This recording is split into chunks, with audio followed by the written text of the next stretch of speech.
আজ বানাবো কুমড়োর ছক্কা। প্রথমে কড়াইতে সর্ষের তেল দেবো, তেলে দেবো শুকনো লঙ্কা, তেজপাতা, দারুচিনি, এলাচ আর পাঁচফোড়ন। মশলাতে খুব সুন্দর গন্ধ বেরোলে আগে থেকে টুকরো করে রাখা আলু আর কুমড়ো দেবো। সব কিছু ভালো করে তেলের ওপর কিছুক্ষণ ভেজে নেবো।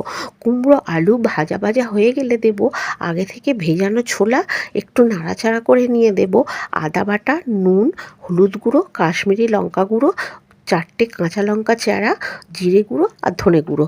মশলাগুলো দিয়ে সবজির সাথে ভালো করে কষিয়ে নিতে হবে। একটু জল দিয়ে কষাতে হবে, এতে মশলাগুলো খুব ভালো করে কষানো হয়। কষানো হয়ে গেলে বেশ কিছুটা গরম জল দিয়ে দেবো। কুমড়োর তরকারিতে সামান্য চিনি দিলে কিন্তু অসাধারণ লাগে। ঢাকা দিয়ে কুমড়োটা গলা পর্যন্ত রান্না করে নেব।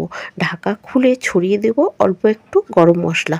আরও 2 মিনিট মতো রান্না হতে দেব। ব্যাস, এইভাবে তৈরি হয়ে গেল কুমড়োর ছক্কা। এইভাবে বানালে আরও